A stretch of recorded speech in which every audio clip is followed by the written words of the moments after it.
जय Jagannath friends, welcome to Dilip Gadi YouTube channel. मु आशा करुच्ची आपने समस्ते भलरे थे।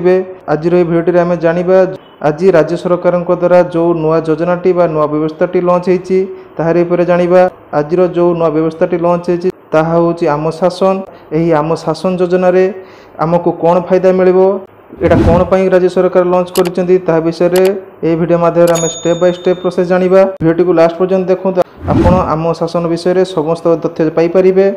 जदि आपको वीडियो भल लगुच वीडियो को लाइक कर दिंतु। जदि प्रथम थर चैनल टी आसुँच चैनल टी सब्सक्राइब कर दिंतु।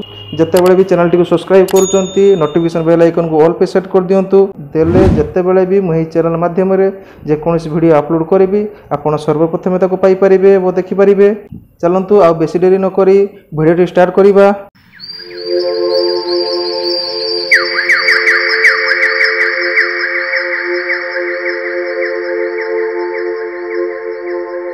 प्रथमे जानिबा आम शासन कौन।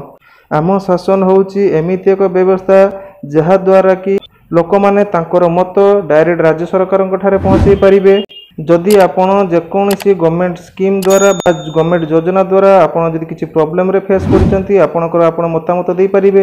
जेमिति कि आपण आवास योजना हो बा सुभद्रा योजना किंबा सीएम किसान योजना किंबा जेकोसी योजना पई आपणको जदि कोनोसी गवर्नमेंट अधिकारी लांच मागुचंती किंबा आपणको खराब व्यवहार करूचंती किंबा आपणको किछि गाली गुलज मध्य करथिबे ताहले आपण एही योजना माध्यम रे डायरेक्ट मुख्यमंत्री को सहित कथा ही पारिबे।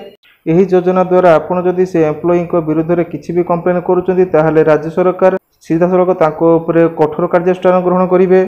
आपण ही कंप्लेन वेबसाइट माध्यम रे बा व्हाट्सएप माध्यम रे बा सीधा सड़क फोन कॉल द्वारा करि पारिबे। सीधा सड़क कॉल करिया पई टोल फ्री नंबर टे होची 14471। एही नंबर माध्यम रे आपण सोमवार ठारू शुक्रवार दिन 9 टारू राति 7टा मध्य रे आपण आपणकर कंप्लेन देई परिबे किंबा मतामत देई परिबे किंबा राज्य सरकार तांको सेपटरू आपणको कॉल मध्य करिक आपणकर मतामत नै परिबे।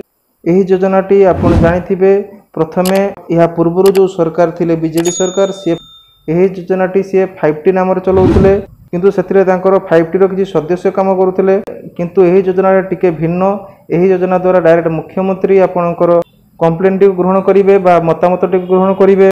जदि आपणकर कोनोसी गवर्नमेंट योजना ऊपर आपणकर किछि भी कंप्लेन अछि ताहाले सीधा सड़क आपण कॉल करी कंप्लेन देई परिबे बा मतामत देई परिबे। जेमिति कि सुभद्रा योजना हेई पारे किंबा आपणकर पीएम आवास योजना हेई पारे किंबा जेकोसी योजना गवर्नमेंट योजना रे जदि आपणकर किछि प्रॉब्लम अछि ताहाले आपण सीधा सड़क टोल फ्री नंबर कॉल करी आपणकर मतामत देई परिबे। आम शासन पोर्टाल टी ओपन करिया पई आपण जेकोसी ब्राउजर रे जाई amsasan.odisha.gov.in रे क्लिक करले आपण आम शासन पोर्टाल को जाई परिबे। सेठी आम शासन विषय रे समस्त डिटेल्स अछि जेमिति कि इंग्लिश रे भी पाई परिबे ओडिया रे भी पाई परिबे। जेमिति कि आम शासन कोन किंबा आम शासन द्वारा हमर कोन सहाय्य होबो किंबा आम शासन योजना टी कोन पय राज्य सरकार चलैचंती ए सब डिटेल्स आपण से वेबसाइट माध्यम रे पाई परिबे।